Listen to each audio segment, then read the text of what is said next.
Good morning, students. How are you? All good? So let us start our class. As you know, we are dealing with semester 2. हम semester 2 में पहुंच चुके हैं and now we are going to start general science, मतलब semester 2 का. So जैसा कि आपको पता है chapter 1 हमारा complete हो चुका है last class में. Now we are going to start new chapter, that is chapter 2. So let us start. Take out your general science semester 2 की book and let us start. Open the page number 162. 162 open करेंगे.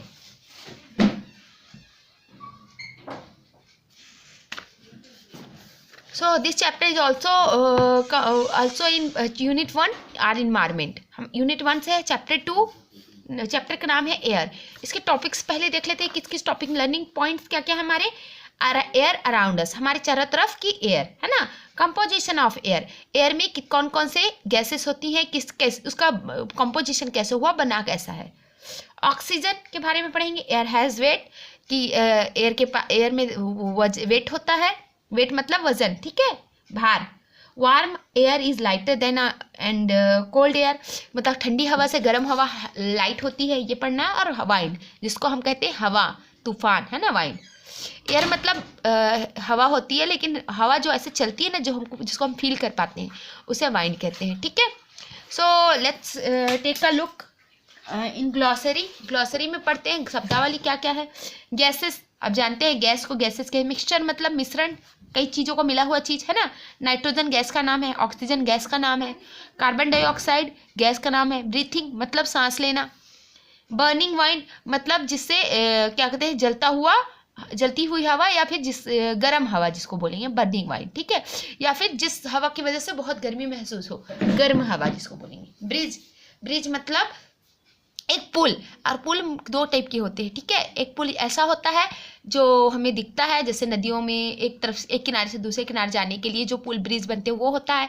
एक ये होता है कि जैसे gases होती हैं, गैसेस एक जगह से दूसरी जगह जाती हैं, उसकी जगह में कोई और आ जाता है. इस तरह चीज़ों का एक जगह से दूसरी जगह मूव करना भी ब्रिज कहलाता है ना.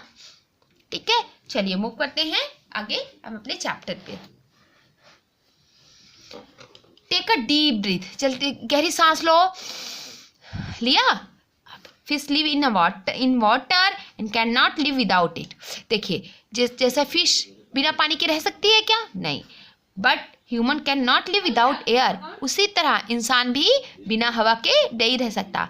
आपने हवा ली, ब्रीथ किया, हवा मतलब सांस ली, उसमें क्या लिया, अंदर कंज्यूम किया, एयर कंज्यूम किया. We are surrounded by a blanket of air. हम लोग एक कंबल से क्या है, घिरे हुए हैं, हवा के कंबल से. कंबल जो दिखता नहीं है, मतलब एक परत है, हमारे चारों तरफ हवा की एक परत है.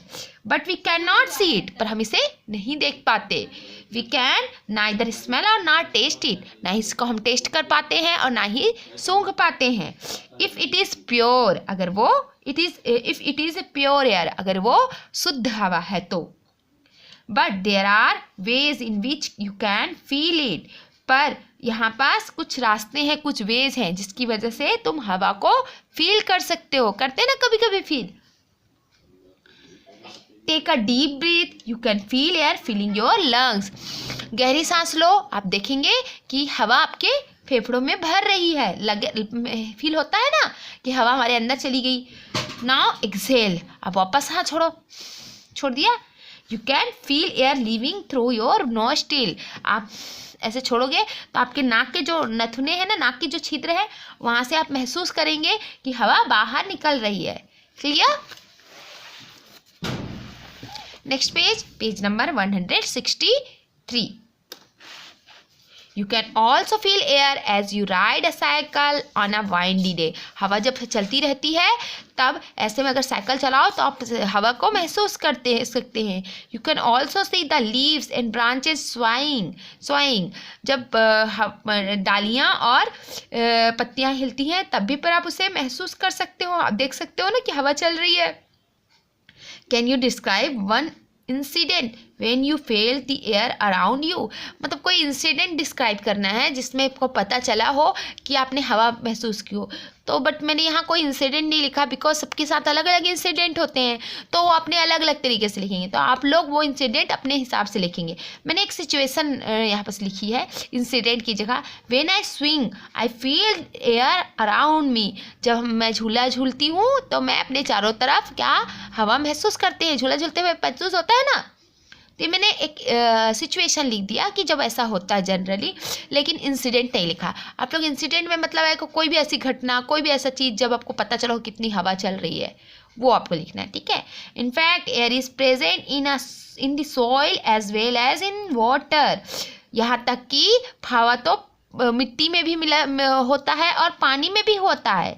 How else would the ends, earthworm and tadpole and fish live, नहीं तो कैसे जो चींटियां हैं, क्या बोलते केचुआ हैं, और टेडपोल जो पानी में रहते हैं, और मछलियां हैं, वो कैसे जीते अगर हवा नहीं होता, क्योंकि सबको ब्रीथ करने के लिए हवा की ज़रूरत होती है। इसलिए हवा मिट्टी में भी होता है, पानी में भी होता है, ठीक है, हमारे आसपास के अलावा।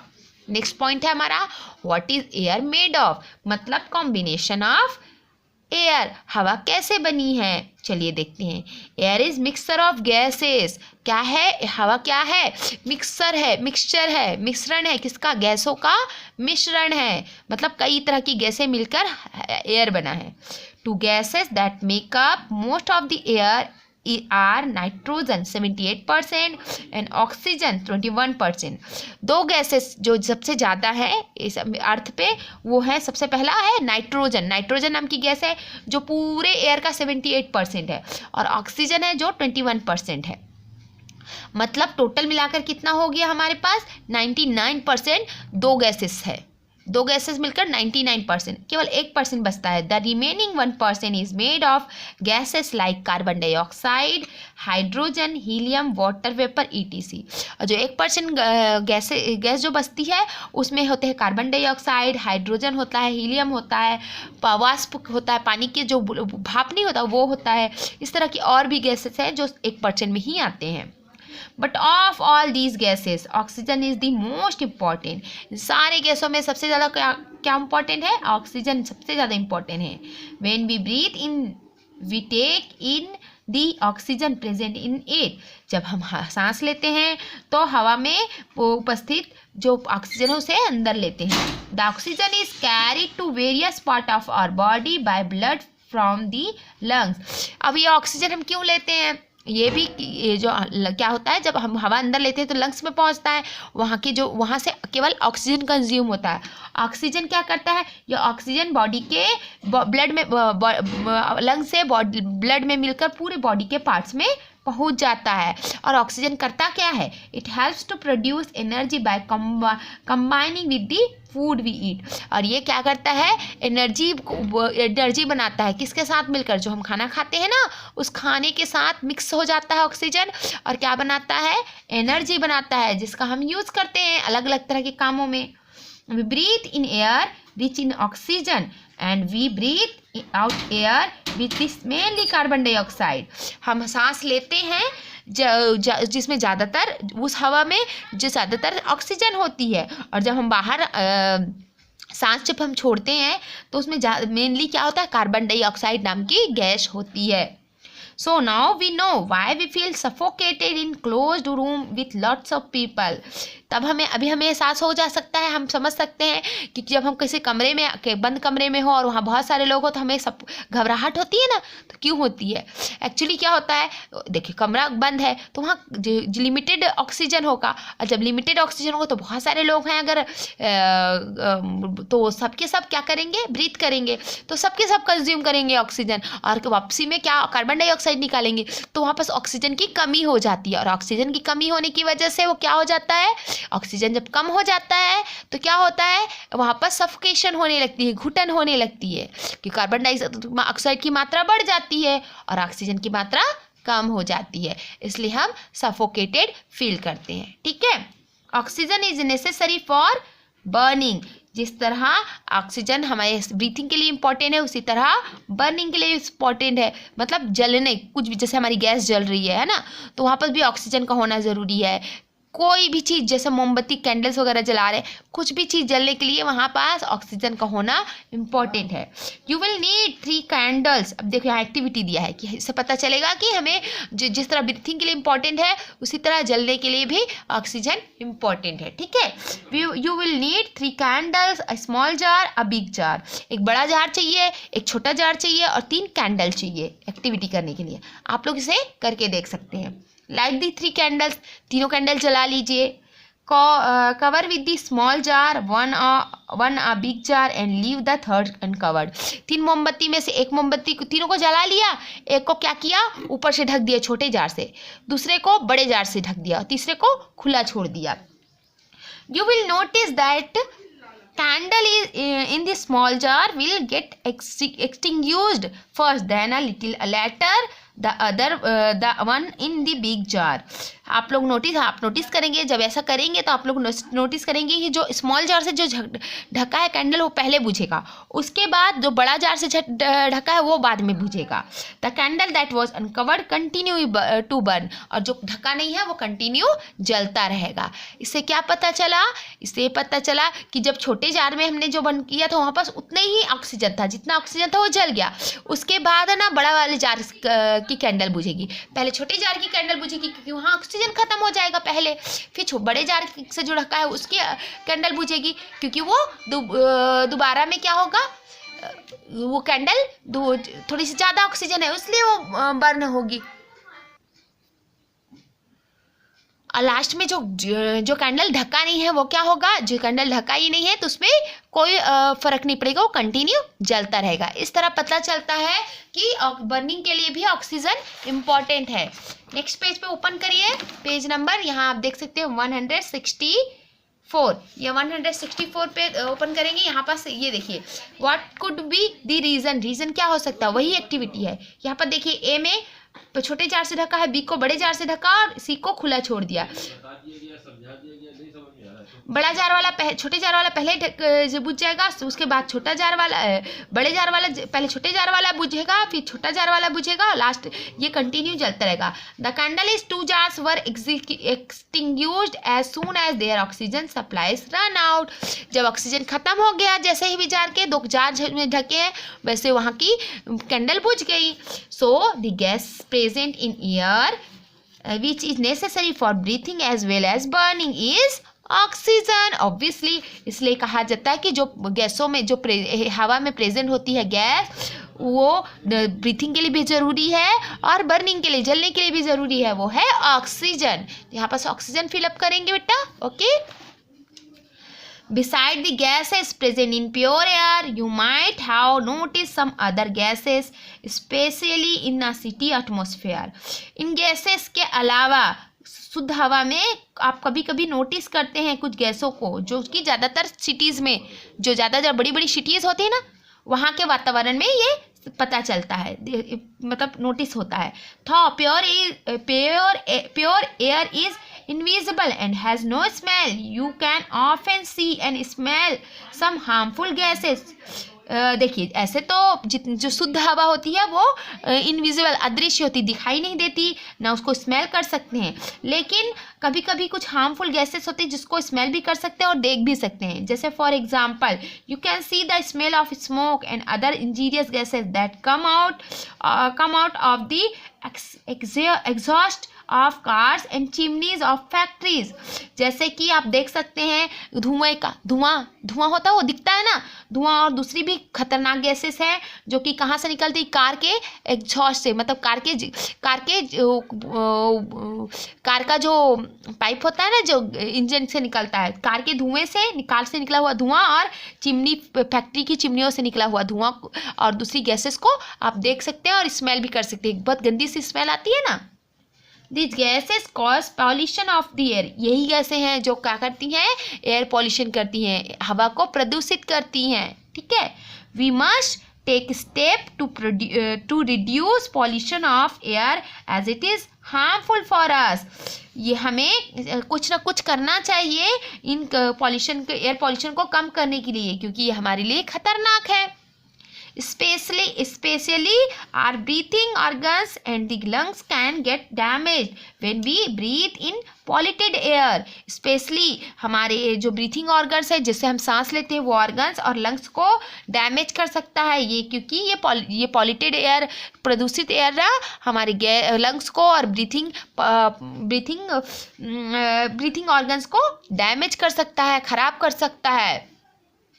Does air have weight? क्या हवा में वजन होता है?